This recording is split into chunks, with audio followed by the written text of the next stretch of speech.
بسم اللہ الرحمن الرحیم رب زدنی علما۔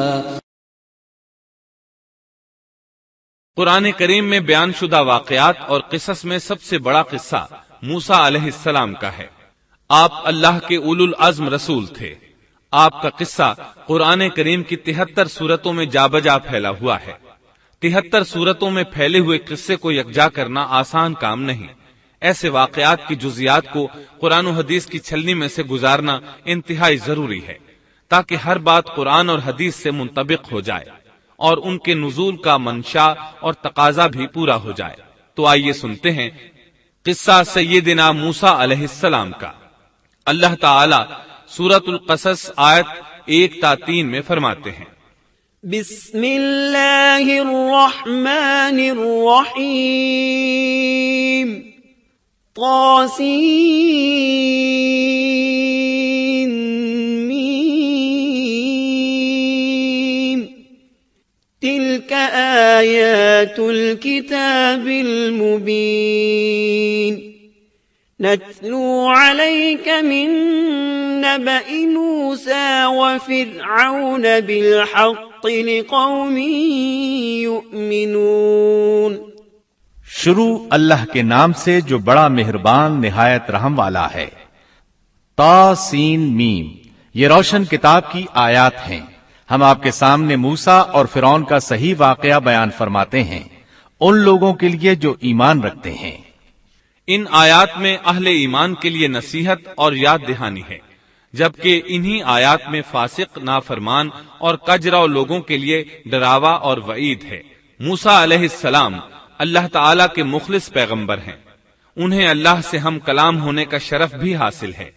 اللہ تعالیٰ نے آپ کا ذکر خیر سورہ مریم آیت 51 میں ان الفاظ میں فرمایا ہے، وَاذْكُرْ فِي الْكِتَابِ مُوسَىٰ إِنَّهُ كَانَ مُخْلَصًا وَكَانَ رَسُولًا نَبِيًّا۔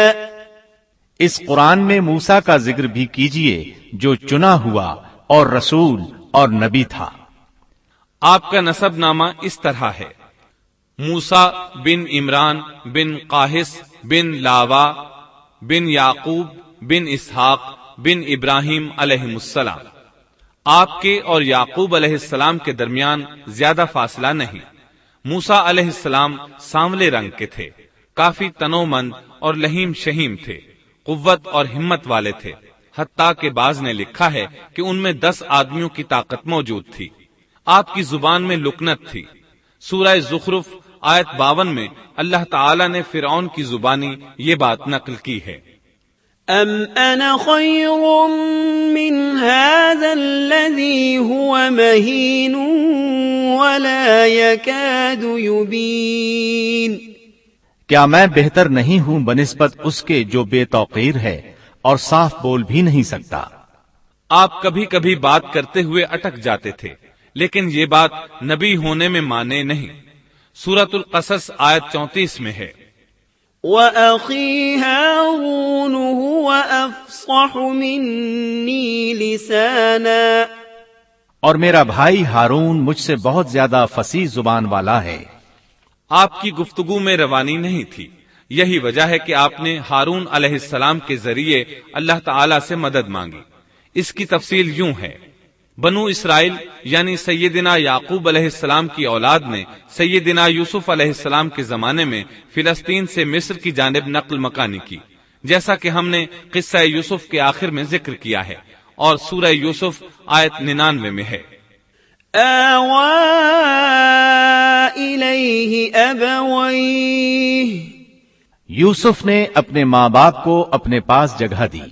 اسی طرح سورہ یوسف آیت 100 میں ہے، وَرَفَعَ أَبَوَيْهِ عَلَى الْعَرْشِ وَخَرُّوا لَهُ سُجَّدًا۔ اور اس نے اپنے تخت پر اپنے ماں باپ کو اونچا بٹھایا اور سب اس کے سامنے سجدے میں گر گئے۔ سیدنا یعقوب علیہ السلام، ان کی بیوی اور ان کے صاحبزادے سب کے سب ہجرت کر کے یوسف علیہ السلام کے پاس مصر پہنچ گئے۔ یوسف علیہ السلام مصر کے حاکم تھے، پھر سب وہیں رہائش پذیر ہو گئے۔ مورخین نے لکھا ہے جب وہ مصر میں داخل ہوئے تھے تو ان کی تعداد 80 تھی، پھر ان کی تعداد بڑھتی چلی گئی اور یہ زیادہ ہوتے چلے گئے، یہاں تک کہ جب موسیٰ علیہ السلام انہیں لے کر مصر سے باہر نکلے تو ان کی تعداد قریباً 6 لاکھ کے قریب تھی، اور یہ سب یوسف علیہ السلام کے عہد کے بعد ہوا۔ یوسف علیہ السلام کے زمانے میں مصر کا بادشاہ فرعون تھا۔ فرعون ایک لقب ہے جیسے قیصر، کسرا اور نجاشی لقب ہیں۔ ملک حبشہ کے ہر بادشاہ کو نجاشی کہتے ہیں۔ ملک روم اور قسطنطنیہ کے ہر فرما روا کو قیصر کہتے ہیں۔ ملک فارس کے ہر بادشاہ کو کسرا کہا جاتا تھا۔ اسی طرح جو بھی ملک مصر کا بادشاہ بنتا تھا فرعون کہلاتا تھا، اور یہ سب اس زمانے کی باتیں ہیں۔ یوسف علیہ السلام کے زمانے میں اس فرعون کا نام ایان بن وعید تھا۔ اس کے عہد میں یوسف علیہ السلام صاحب اختیار ہو گئے۔ یہ آپ کا بہت احترام کرتا تھا، اچھی طرح جانتا تھا کہ یوسف علیہ السلام اس کے دین پر نہیں ہیں، اس کے باوجود وہ آپ پر اعتبار کرتا تھا۔ آپ ہی اس کی سلطنت کے اہم امور انجام دیتے تھے۔ یوسف علیہ السلام نے اپنی خداداد حکمت عملی سے ملک کو قحط سالی سے بچایا، بھوک اور افلاس سے نجات دلائی۔ اس لحاظ سے یوسف علیہ السلام کے دور میں بنی اسرائیل نے شاہانہ زندگی بسر کی۔ ملک مصر میں انہیں اعلی مقام حاصل تھا۔ ایان کی وفات کے بعد قابوس بن مصعب بادشاہ بنا۔ یہ نہایت ظالم، جابر اور مشرک تھا۔ اس نے بنی اسرائیل پر مصیبتوں کے پہاڑ توڑے، لیکن ایسا یوسف علیہ السلام کی وفات کے بعد ہوا۔ پھر قابوس کی وفات کے بعد ایک اور فرعون مصر پر حکمران ہوا۔ یہ ولید بن مصعب تھا، یعنی قابوس کا بھائی تھا۔ اس ولید بن مصعب کی بیوی آسیہ بنت مزاحم تھی۔ ان کے متعلق نبی کریم صلی اللہ علیہ وسلم کا ارشاد گرامی ہے، كمل من الرجال كثير ولم يكمل من النساء غير مريم بنت عمران وآسية امرأة فرعون وإن فضل عائشة على النساء كفضل السريد على سائر الطعام۔ مردوں میں تو بہت سے کامل ہوئے، لیکن عورتوں میں مریم بنت عمران اور فرعون کی بیوی آسیہ کے سوا اور کوئی کامل نہیں ہوا، اور بلا شبہ عائشہ رضی اللہ عنہا کی فضیلت تمام عورتوں پر ایسی ہے جیسے تمام کھانوں پر سرید کی فضیلت ہے۔ آسیہ ایک نیک، پاک باز اور مومنہ خاتون تھی۔ فرعون نے انہیں زبردستی غصب کر کے لانے کا ارادہ کیا، یعنی ان کے باپ سے چھین کر زبردستی اپنے پاس رکھنے کا ارادہ کیا۔ اس پر ان کے باپ نے کہا وہ ابھی کم عمر ہے۔ فرعون بولا نہیں، وہ کم عمر نہیں ہے، تو اس کا نکاح حق مہر کے عوض میرے ساتھ کر دے۔ اب آسیہ کا باپ ان کے پاس آیا اور فرعون کے ارادے سے انہیں باخبر کیا۔ انہوں نے کہا میں ایک کافر سے کس طرح شادی کر سکتی ہوں؟ اس پر فرعون نے پورے خاندان کو ہلاک کرنے کی دھمکی دی۔ آخرکار سیدہ آسیہ نے اپنے خاندان کو بچانے کے لیے اس سے نکاح کر لیا، لیکن اس سے حق مہر لینا پسند نہ کیا۔ اس طرح سیدہ آسیہ نے دل سے برا جانتے ہوئے فرعون کے ساتھ زندگی بسر کی۔ اس کے گھر پہنچ کر وہ اس جیسی کافرہ نہیں بنی، بلکہ پکی مومنہ رہی۔ بہرحال یہ تھا ان کی شادی کا واقعہ۔ یہ فرعون یعنی ولید بن مصعب بہت جابر اور ظالم شخص تھا۔ ظلم و جبر کی ان آخری حدوں کو پہنچ گیا تھا جن تک شاید انسانوں میں سے کوئی بھی نہ پہنچا ہوگا، یہاں تک کہ اس نے رب ہونے کا دعویٰ کر دیا۔ وہ اللہ تعالیٰ کا انکار کرتے ہوئے کہا کرتا تھا، وقال فرعون يا أيها الملأ ما علمت لكم من إله غيري۔ فرعون کہنے لگا اے درباریو، میں تو اپنے سوا کسی کو تمہارا معبود نہیں جانتا۔ اور وہ یہ بھی کہتا تھا، فقال أنا ربكم الأعلى۔ کہنے لگا تم سب کا رب میں ہی ہوں۔ اس نے الوہیت اور ربوبیت دونوں میں اللہ تعالیٰ سے جھگڑا کیا۔ اللہ تعالیٰ سورۃ القصص آیت 4 میں فرماتے ہیں، إن فرعون علا في الأرض وجعل أهلها شيعا يستضعف طائفة منهم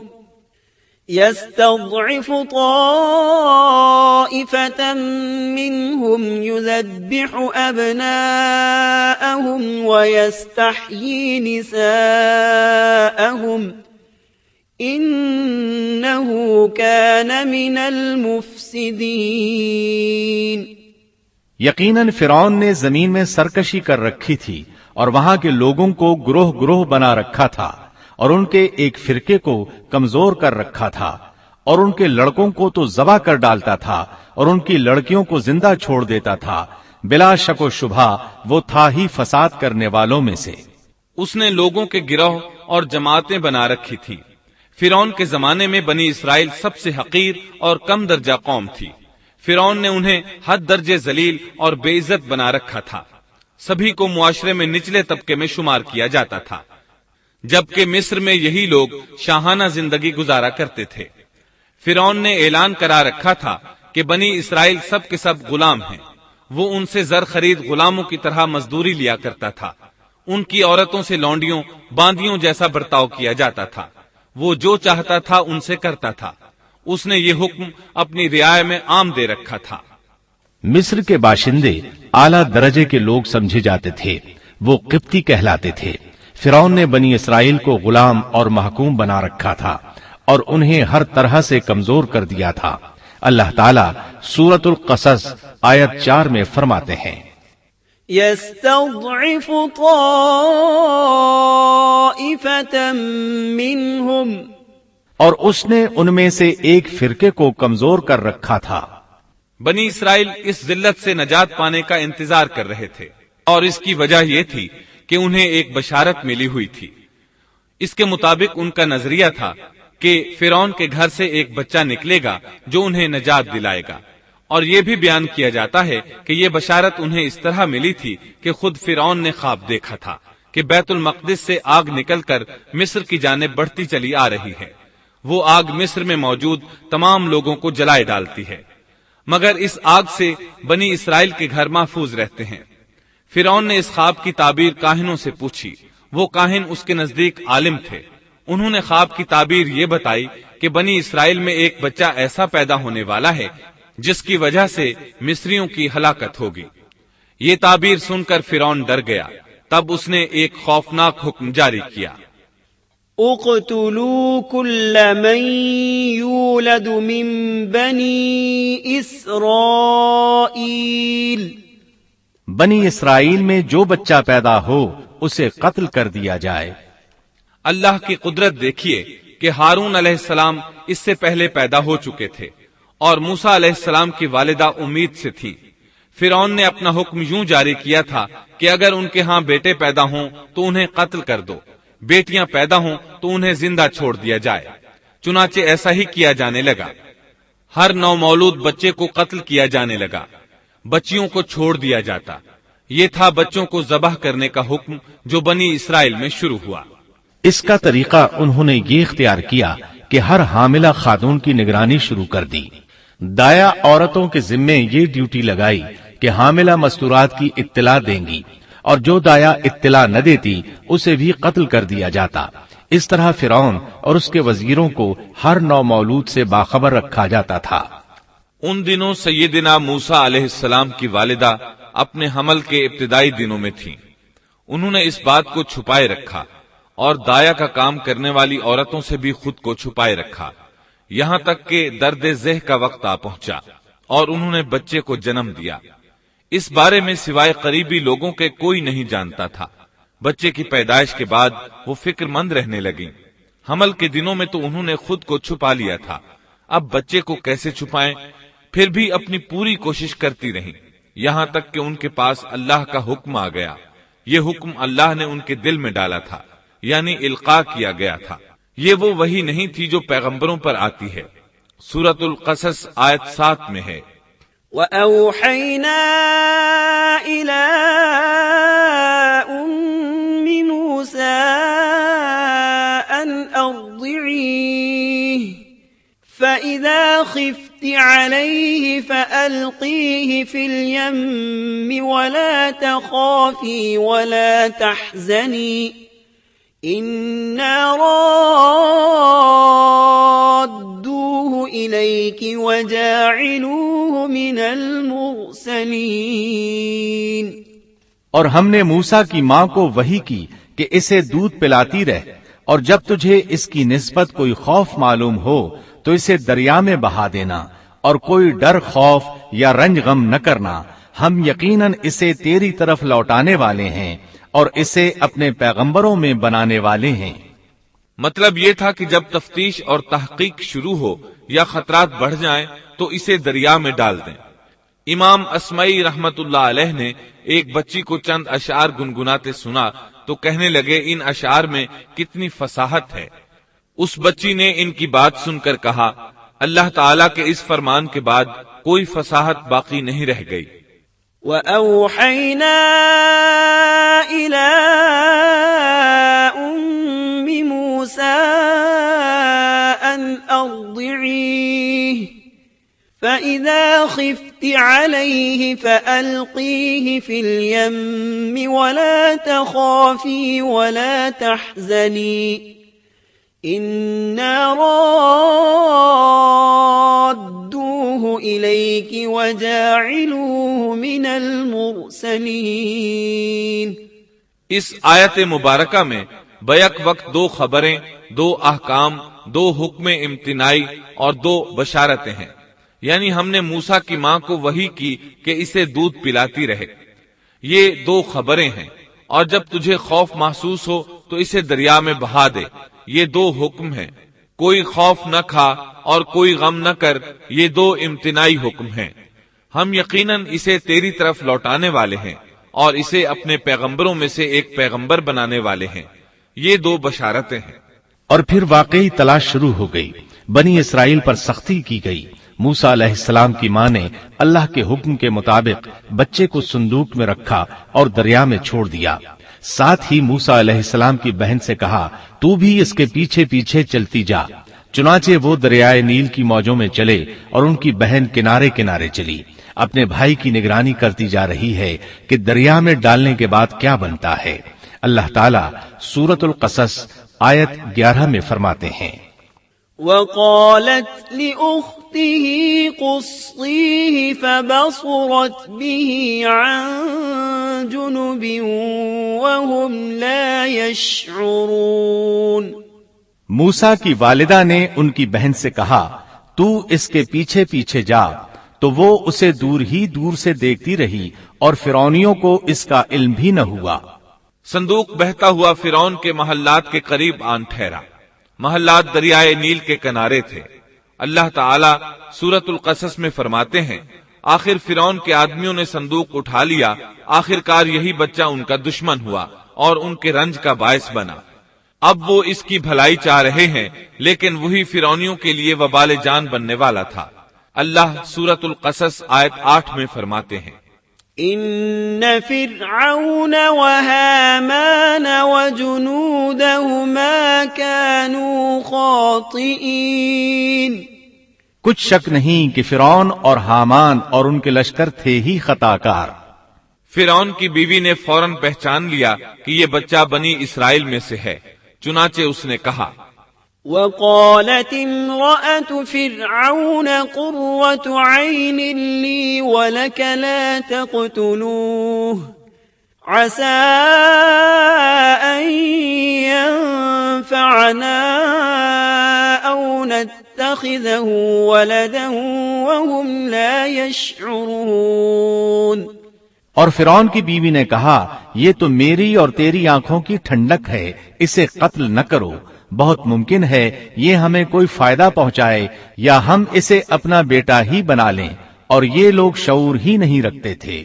مطلب یہ کہ اس پورے معاملے میں اللہ تعالی کی تدبیر سے انہیں آگاہی نہیں تھی۔ اس پر فرعون نے کہا یہ صرف تیری آنکھوں کی ٹھنڈک ہے، میری نہیں۔ میں نہیں چاہتا بنی اسرائیل کا کوئی بچہ میری نگرانی میں پلے، لہذا یہ صرف تیری ہی آنکھوں کی ٹھنڈک ہے۔ ابن عباس رضی اللہ عنہما فرماتے ہیں اگر فرعون یہ بات کہہ دیتا کہ یہ میری بھی آنکھوں کی ٹھنڈک ہے تو اللہ تعالیٰ اسے ہدایت دے دیتا، لیکن اس نے یوں کہا، یہ صرف تیری آنکھوں کی ٹھنڈک ہے، میری نہیں۔ اور پھر ہوا بھی یہی، موسیٰ علیہ السلام آسیہ کی آنکھوں کی ٹھنڈک بن گئے، فرعون کی آنکھوں کی ٹھنڈک نہ بنے۔ اللہ تعالیٰ سورۃ القصص آیت 10 میں فرماتے ہیں، وَأَصْبَحَ فُؤَادُ أُمِّ مُوسَى فَارِغًا، اور موسیٰ کی والدہ کا دل بے قرار ہو گیا، یعنی اس کا دل موسیٰ علیہ السلام کی یاد کے علاوہ دنیا کی ہر چیز سے خالی ہو گیا۔ ماں کی محبت اور ماں کے دل کا حال ذرا دیکھیے، مصیبت میں اس پر کیا گزرتی ہے۔ وہ مہربانی جو ماں کے دل میں ہوتی ہے، وہ محبت جو صرف اسی دل کا خاصہ ہے، ہم مردوں کی جماعت اس کیفیت کو نہیں جانتی جو مصیبت کے وقت ماں کے دل پر گزرتی ہے۔ چنانچہ اللہ تعالیٰ فرما رہے ہیں، اور موسیٰ کی والدہ کا دل بے قرار ہو گیا، یعنی موسیٰ علیہ السلام کی محبت کے سوا اس دل میں اور کچھ نہ رہا۔ ہر وہ چیز جو اسے دنیا میں پیاری تھی موسیٰ کی محبت پر غالب نہ آ سکی، بس دل میں موسیٰ ہی موسیٰ تھے۔ اللہ تعالیٰ سورۃ القصص آیت 10 میں فرماتے ہیں، إن كادت لتبدي به لولا أن ربطنا على قلبها لتكون من المؤمنين، قریب تھیں کہ اس واقعے کو بالکل ظاہر کر دیتی اگر ہم ان کے دل کو ڈھارس نہ دے دیتے، یہ اس لیے کہ وہ یقین کرنے والوں میں رہے۔ اب دیکھیے اللہ تعالیٰ کے کام، ان کے نور چشم کو کس طرح ان کی طرف واپس لوٹایا۔ بچہ جب محل میں پہنچا تو اس نے دودھ کے لیے رونا شروع کر دیا۔ اس کے پاس دودھ پلانے والیاں لائی گئیں، لیکن بچے نے کسی عورت کا دودھ نہ پیا۔ آخر وہ بچے کو اٹھا کر باہر لائے۔ اللہ آیت 12 میں فرماتے ہیں، وَحَرَّمْنَا عَلَيْهِ الْمَرَاضِعَ مِن قَبْلِ، اور ان کے پہنچنے سے پہلے ہم نے موسیٰ پر دائیوں کا دودھ حرام کر دیا تھا۔ جو عورت بھی آپ کو دودھ پلانے کی کوشش کرتی ناکام ہو جاتی۔ اب ظاہر ہے یہ رکاوٹ تو اللہ تعالیٰ کی طرف سے تھی، کوئی دودھ پلانے میں کامیاب ہو بھی کیسے سکتی تھی۔ ادھر موسیٰ علیہ السلام کی بہن دور کھڑی یہ سب دیکھ رہی تھی۔ سورۃ القصص آیت 12 میں ہے، فقالت هل أدلكم على أهل بيت يكفلونه لكم وهم له ناصحون، یہ کہنے لگیں کیا میں تمہیں ایسا گھرانہ نہ بتاؤں جو اس بچے کی تمہارے لیے پرورش کرے اور ہوں بھی وہ اس بچے کے خیر خواہ۔ انہوں نے پوچھا، اے بچی تو کیسے جانتی ہے کہ وہ اس بچے کی خیر خواہی کریں گی؟ بچی نے جواب دیا، اس لیے کہ وہ ایک غریب گھرانہ ہے۔ جب انہیں معلوم ہوگا کہ یہ بچہ فرعون کے گھر سے آیا ہے تو انہیں انعام و اکرام ملنے کی امید رہے گی۔ اس گھر میں ایک نیک سیرت خاتون ہے، وہ اس بچے کو بخوشی دودھ پلانا قبول کرے گی۔ انہوں نے کہا، چلو ٹھیک ہے۔ چنانچہ آپ کی بہن انہیں گھر لے آئی۔ والدہ محترمہ نے بچے کو دودھ پلایا تو آپ نے فوراً دودھ پینا شروع کر دیا۔ سیدہ آسیہ نے ان کی طرف پیغام بھیجا کہ وہ محل میں آ جائے، اور جب تک بچہ دودھ پیتا رہے وہ اس کے پاس محل ہی میں رہے۔ لیکن موسیٰ علیہ السلام کی ماں نے انکار کر دیا۔ انہوں نے کہا، میرے اہل و عیال ہیں، میرے خاوند بھی ہیں، لہٰذا ان کے ہوتے ہوئے میں گھر نہیں چھوڑ سکتی۔ اب چونکہ بچے نے کسی اور کا دودھ پینا قبول نہیں کیا تھا، اس لیے وہ خود بچے کو لے کر آتے تھے۔ اس طرح موسیٰ علیہ السلام کی والدہ کا بے حد احترام ہونے لگا۔ فرعون کے ہر کارے تحفے تحائف ان کے گھر لانے لگے۔ اللہ تعالیٰ آیت 13 میں فرماتے ہیں، فرددناه إلى أمه كي تقر عينها ولا تحزن ولتعلم أن وعد الله حق ولكن أكثرهم لا يعلمون۔ پس ہم نے اسے اس کی ماں کی طرف واپس پہنچایا تاکہ اس کی آنکھیں ٹھنڈی رہیں اور آزردہ خاطر نہ ہو، اور جان لے کہ اللہ کا وعدہ سچا ہے، لیکن اکثر لوگ نہیں جانتے۔ اس طرح موسیٰ علیہ السلام شاہی محل میں پلنے بڑھنے لگے، یہاں تک کہ 18 سال کے خوبرو نوجوان ہو گئے۔ اللہ تعالیٰ آیت 14 میں فرماتے ہیں، وَلَمَّا فلما بلغ أشده واستوى آتيناه حكما وعلما وكذلك نجزي المحسنين۔ اور جب موسیٰ اپنی جوانی کو پہنچ گئے اور پورے توانا ہو گئے تو ہم نے انہیں علم و حکمت عطا فرمایا۔ نیکی کرنے والوں کو ہم اسی طرح بدلہ دیا کرتے ہیں۔ وقت گزرتا رہا۔ ایک روز آپ ایسے وقت میں راستے سے گزر رہے تھے جس وقت عموماً لوگ گھروں سے نہیں نکلا کرتے تھے۔ کہا جاتا ہے وہ دوپہر کا وقت تھا۔ آپ شہر میں داخل ہوئے۔ لوگ غفلت میں تھے، بس اکا دکا لوگ باہر تھے۔ آپ نے دو آدمیوں کو لڑتے جھگڑتے دیکھا۔ ان میں سے ایک بنی اسرائیل کا تھا، دوسرا فرعون کی قوم سے تھا، یعنی مصری تھا۔ آپ کی قوم والے نے اپنے دشمن کے خلاف آپ سے مدد مانگی۔ آپ کی حمیت نے جوش مارا۔ آپ نے دیکھا مصری اس کمزور اسرائیلی کو پکڑے ہوئے تھا۔ بس موسیٰ علیہ السلام نے آگے بڑھ کر مصری کی ٹھوڑی پر مکہ دے مارا۔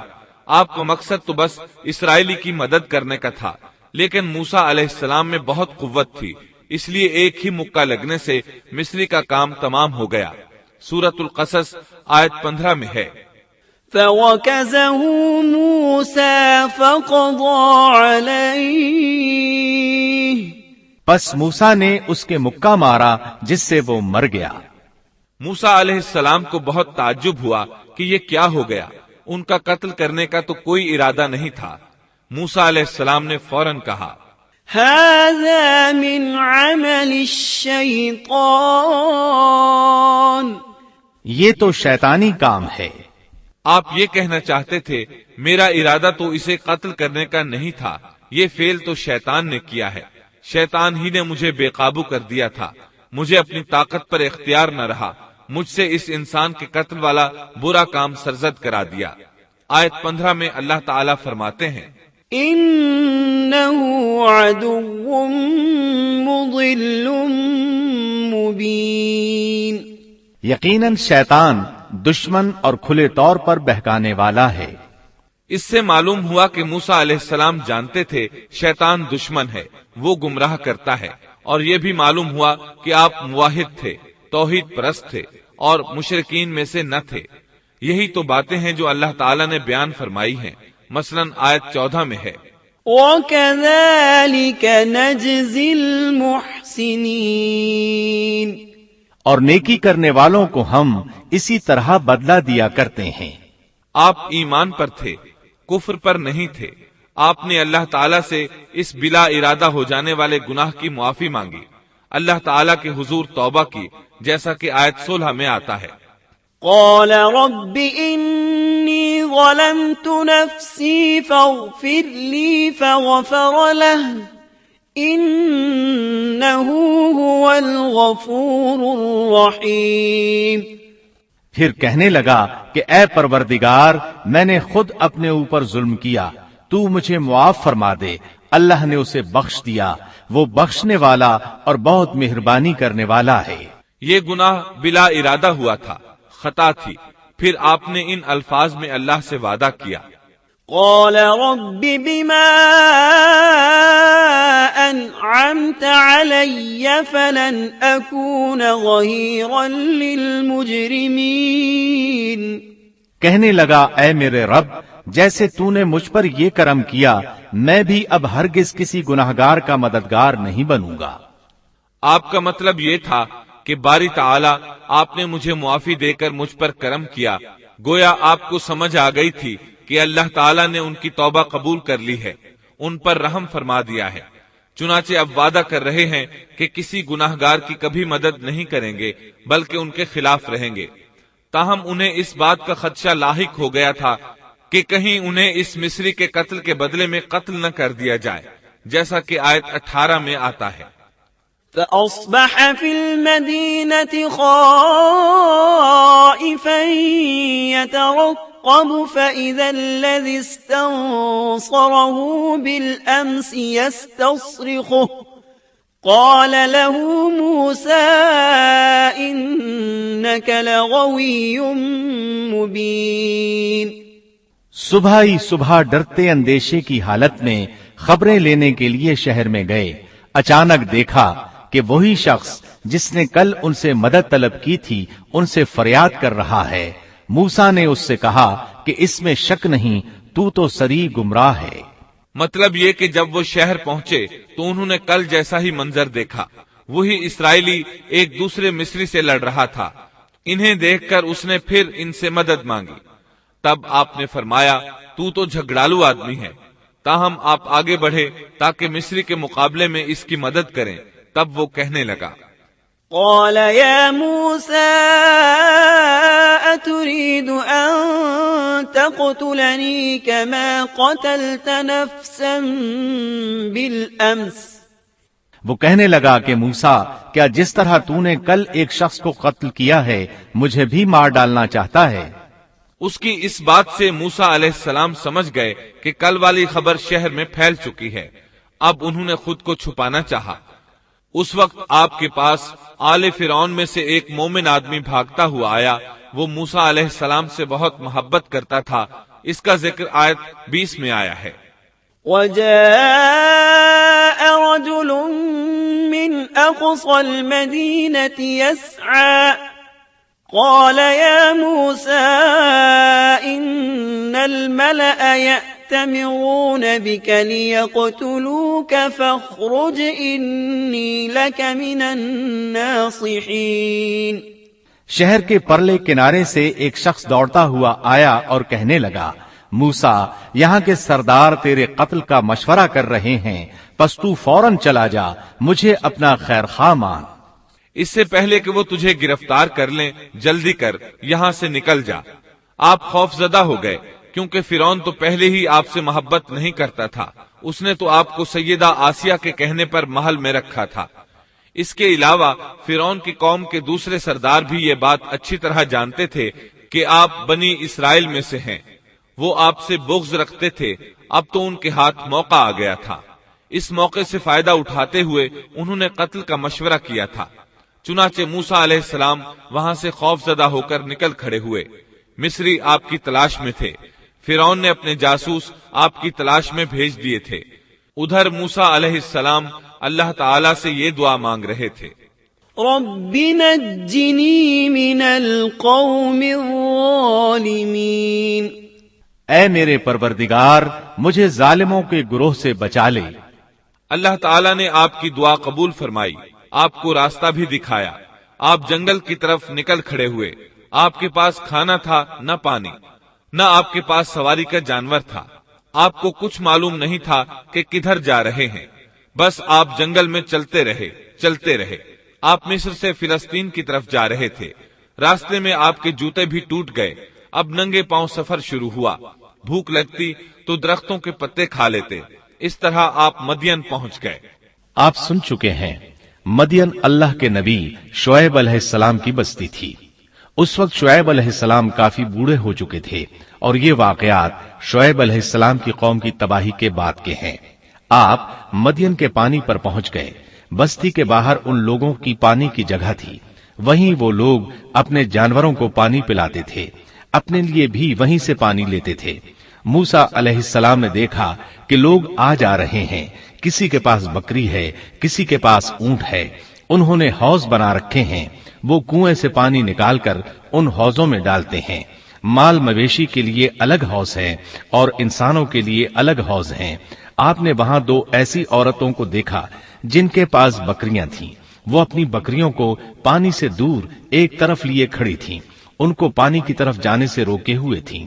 آیت 23 میں ہے، وَلَمَّا وَرَدَ مَاءَ مَدْيَنَ وَجَدَ عَلَيْهِ أُمَّةً مِّنَ النَّاسِ يَسْقُونَ وَوَجَدَ مِن دُونِهِمُ امْرَأَتَيْنِ تَذُودَانِ۔ مدین کے پانی پر جب آپ پہنچے تو دیکھا کہ لوگوں کی ایک جماعت وہاں پانی پلا رہی ہے، اور دو عورتیں الگ کھڑی اپنے جانوروں کو روکتی ہوئی دیکھیں۔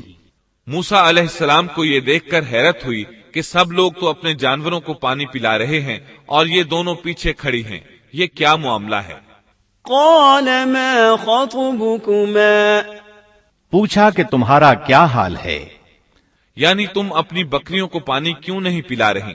آیت 23 میں آتا ہے، قالتا لا نسقي حتى يصدر الرعاء وأبونا شيخ كبير۔ وہ بولیں کہ جب تک یہ چرواہے واپس نہ لوٹ جائیں ہم پانی نہیں پلاتی اور ہمارے والد بہت بڑی عمر کے بوڑھے ہیں۔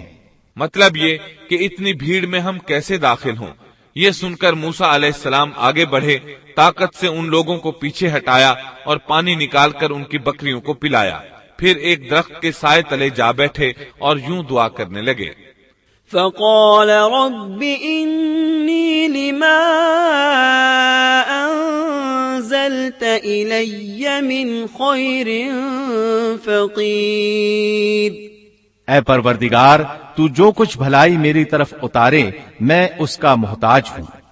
سیدنا عبداللہ بن عباس رضی اللہ عنہما بیان کرتے ہیں کہ سیدنا موسیٰ علیہ السلام ننگے پاؤں مدین پہنچے تھے، ان کے پیروں کی جلد اتر گئی تھی، پیٹ بھوک کی شدت کی وجہ سے کمر سے لگ رہا تھا، درختوں کے پتے کھاتے رہے تھے اس لیے ان کے منہ سے پتوں کی بو آتی تھی، لہٰذا اس وقت وہ سخت حاجت مند تھے، بھوک شدید تھی، اذیت بھی بہت پہنچی تھی، لیکن وہ کسی سے بھی سوال کرنے کے لیے تیار نہیں تھے۔ ان دونوں عورتوں میں سے ایک نے ان کی دعا کے الفاظ سن لیے، دونوں اپنے والد شعیب علیہ السلام کے پاس آئیں، انہیں موسیٰ علیہ السلام کے بارے میں بتایا، یہ بھی بتایا کہ وہ شخص محتاج ہے لیکن بہت خوددار ہے، جیسا کہ آیت 25 میں ہے، فجاءته إحداهما تمشي على استحياء قالت إن أبي يدعوك ليجزيك أجر ما سقيت لنا۔ اتنے میں ان دونوں عورتوں میں سے ایک ان کی طرف شرم و حیا سے چلتی ہوئی آئی اور کہنے لگی، میرے باپ آپ کو بلا رہے ہیں، آپ نے ہمارے جانوروں کو جو پانی پلایا ہے اس کی اجرت دینا چاہتے ہیں۔ موسیٰ علیہ السلام خوددار ہونے کے باوجود اس وقت شدید حاجت مند تھے، چنانچہ موقع کی مناسبت سے ساتھ چل پڑے۔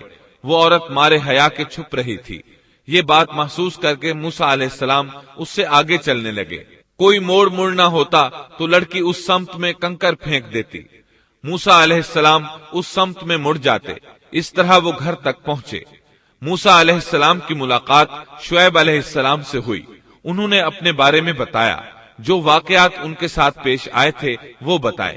شعیب علیہ السلام نے ان سے فرمایا، قال لا تخف نجوت من القوم الظالمین۔ کہنے لگے اب نہ ڈر، تو نے ظالم قوم سے نجات پالی۔ اس وقت دونوں لڑکیوں میں سے ایک نے کہا، قالت احداهما يا ابت استأجره ان خير من استأجرت القوي الامين۔ ان دونوں میں سے ایک نے کہا کہ ابا جان آپ انہیں مزدوری پر رکھ لیجئے، کیونکہ جنہیں آپ اجرت پر رکھیں ان میں سے سب سے بہتر وہ ہے جو مضبوط اور ایماندار ہو۔ پھر شعیب علیہ السلام نے ان سے اپنی ایک بیٹی کا نکاح کرنا چاہا، جبکہ موسیٰ علیہ السلام کے پاس تو کوئی چیز نہیں تھی، لہذا سوال یہ پیدا ہوا کہ حق مہر کیا طے کیا جائے۔ قال انی اريد ان انكحك احدى ابنتي هاتين على ان تأجرني 8 حجج۔ اس نے کہا میں اپنی ان دونوں لڑکیوں میں سے ایک کو آپ کے نکاح میں دینا چاہتا ہوں، اس پر کہ آپ 8 سال تک میرا کام کاج کریں۔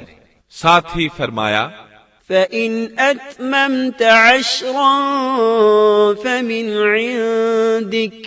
ہاں اگر آپ 10 سال پورے کریں تو یہ آپ کی طرف سے بطور احسان کے ہے، یعنی 8 سال تک آپ ضرور بکریاں چرائیں گے، اس کے بعد کے 2 سال کا آپ کو اختیار ہے، اگر آپ خوشی سے 2 سال تک اور بھی میرا کام کریں تو اچھا ہے، ورنہ آپ پر لازم نہیں ہے، جیسا کہ آیت 27 میں ہے، وَمَا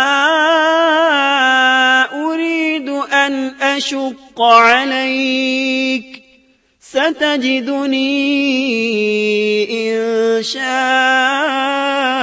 الله من الصالحين۔ میں ہرگز یہ نہیں چاہتا کہ آپ کو کسی مشقت میں ڈالوں، اللہ کو منظور ہے تو آگے چل کر آپ مجھے بھلا آدمی پائیں گے۔ شعیب علیہ السلام کی بات کا موسیٰ علیہ السلام نے جو جواب دیا وہ آیت 28 میں ہے۔ قال ذلك بيني وبينك أيما الأجلين قضيت فلا عدوان علي والله على ما نقول وكيل۔ موسیٰ نے کہا خیر تو یہ بات میرے اور آپ کے درمیان پختہ ہو گئی، میں ان دونوں مدتوں میں سے جسے پورا کروں مجھ پر کوئی زیادتی نہ ہو، ہم یہ جو کچھ کہہ رہے ہیں اس پر اللہ کارساز ہے۔ مطلب یہ کہ سیدنا موسیٰ علیہ السلام کہہ رہے ہیں کہ اب یہ اختیار میرا ہے کہ میں 8 سال پورے کروں یا 10 سال، مجھ پر کوئی زیادتی نہیں ہوگی۔ ابن عباس رضی اللہ عنہما سے پوچھا گیا موسیٰ علیہ السلام نے کون سی مدت پوری کی تھی؟ آپ نے فرمایا انہوں نے 10 سال پورے کیے تھے۔ موسیٰ علیہ السلام نے ادھر 10 سال پورے کیے، یعنی اپنا عہد پورا کیا۔ اب انہیں خیال آیا کہ کافی وقت گزر چکا ہے اور حالات بھی بدل چکے ہیں، لہٰذا اب میں واپس مصر جا سکتا ہوں، اپنی والدہ، اپنے بھائی اور بہن سے ملنا چاہیے۔ فلما قضى موسى الأجل وسار بأهله، جب موسیٰ نے مدت پوری کر لی اور اپنے گھر والوں کو لے کر چلے، مطلب یہ کہ 10 سال پورے کر لیے، اب اپنی بیوی کو لے کر مصر کی طرف روانہ ہوئے۔ لیکن آپ مصر کا راستہ تو جانتے ہی نہ تھے، کسی سے پوچھنا چاہتے تھے۔ رات سرد تھی، سردی پورے زوروں پر تھی، ان کے پاس آگ جلانے کے لیے کچھ نہ تھا، انہیں آگ کی تلاش تھی۔ اللہ تعالیٰ سورہ طٰہٰ آیت 9 تا 10 میں فرماتے ہیں وَهَلْ أَتَاكَ حَدِيثُ مُوسَىٰ إِذْ رَأَىٰ نَارًا، تجھے موسیٰ کا قصہ بھی معلوم ہے جبکہ اس نے آگ دیکھی۔ موسیٰ علیہ السلام کو دور، بہت دور پہاڑ کی چوٹی پر آگ نظر آئی اور انہیں آگ کی شدید ضرورت تھی تاکہ آگ تاپ سکیں اور اس کے ذریعے راستہ دیکھ سکیں، اور رات انتہائی سرد اور تاریک تھی، اور یہ سب تقدیر الہی ہے۔ وہی ذات ہے جس نے رات کو تاریک اور سرد بنایا تھا، اسی نے آگ کی شدید حاجت پیدا کی تھی تاکہ آپ کو نبوت سے سرفراز کیا جا سکے۔ انہوں نے آگ دیکھی تو اپنے گھر والوں سے کہا إِنِّي آنَسْتُ نَارًا لَعَلِّي آتِيكُم مِّنْهَا بِقَبَسٍ أَوْ أَجِدُ عَلَى النَّارِ هُدًى، مجھے آگ دکھائی دی ہے، بہت ممکن ہے کہ میں اس کا کوئی انگارہ تمہارے پاس لاؤں یا آگ کے پاس سے راستے کی اطلاع پاؤں۔ جب موسیٰ علیہ السلام آگ کے قریب پہنچ گئے تو وہاں ایک عجیب ہی نظارہ تھا۔ قرآن کریم نے اور بھی کئی منظر بیان فرمائے ہیں، لیکن یہ منظر ان سب سے انوکھا منظر تھا۔ یہ آگ نہیں تھی بلکہ ایک بہت بڑے کانٹے دار درخت کے اندر سے نور نکل رہا تھا، یا یوں کہہ لیں کہ درخت سے آگ کے شعلے نکل رہے تھے۔ موسیٰ علیہ السلام بہت حیران ہوئے، ذرا اور قریب ہوئے تو درخت اور زیادہ منور نظر آیا، پھر انتہائی قریب چلے آئے، تب اس درخت میں سے آواز سنائی دی۔ یہ آواز اللہ سبحانہ و تعالی اور ایک انسان کے درمیان براہ راست خطاب تھا۔ اس جیسے خطاب کی مثال اور کہیں نہیں ملتی۔ سورہ طٰہٰ آیت 11 اور 12 میں ہے فَلَمَّا أَتَاهَا نُودِيَ يَا مُوسَىٰ إِنِّي أَنَا رَبُّكَ فَاخْلَعْ عَلَيْكَ إِنَّكَ بِالْوَادِ الْمُقَدَّسِ طُوًى۔ جب وہ وہاں پہنچے تو آواز دی گئی، اے موسیٰ، یقیناً میں ہی تیرا پروردگار ہوں، تو اپنے جوتے اتار دے، اس لیے کہ تو پاک میدان طوا میں ہے۔ سورہ طٰہٰ آیات 13 تا 16 میں اللہ تعالیٰ فرماتے ہیں وَأَنَا اخْتَرْتُكَ فَاسْتَمِعْ لِمَا يُوحَىٰ إنني أنا الله لا إله إلا أنا فاعبدني وأقم الصلاة لذكري إن الساعة آتية أكاد أخفيها لتجزى كل نفس بما تسعى فلا يصدنك عنها من لا يؤمن بها واتبع هواه فتردى.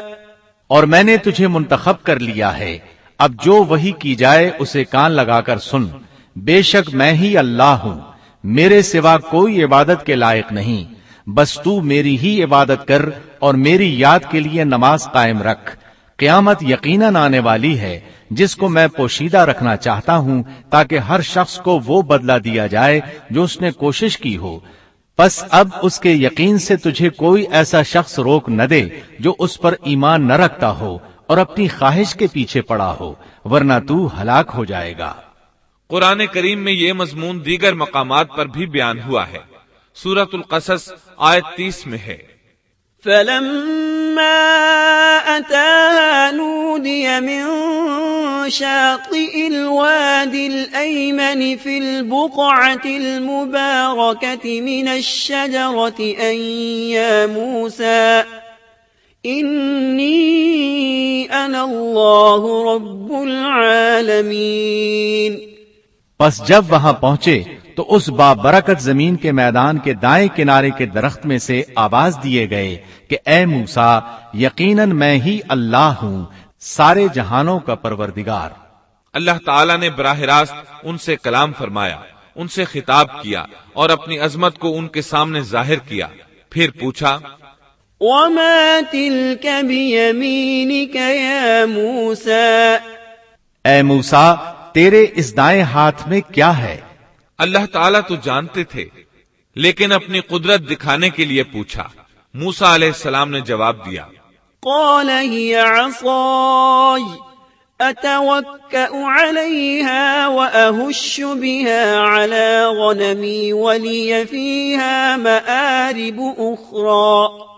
جواب دیا کہ یہ میری لاٹھی ہے، اس پر میں ٹیک لگاتا ہوں اور اس سے میں اپنی بکریوں کے لیے پتے جھاڑ لیا کرتا ہوں، اور بھی اس میں مجھے بہت سے فائدے ہیں.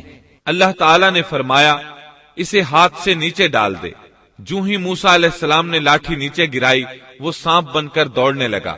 سورۃ القصص آیت 31 میں یہ ذکر یوں آیا ہے، وأن ألق عصاك فلما رآها تهتز كأنها جان ولا مدبرا. اور یہ آواز بھی آئی کہ اپنی لاٹھی ڈال دو. پھر جب اس کو دیکھا کہ وہ سانپ کی طرح پھن پھنا رہی ہے تو پیٹھ پھیر کر واپس ہو گئے. یعنی اس طرح بھاگے کہ پیٹھ پھیر کر نہ دیکھا.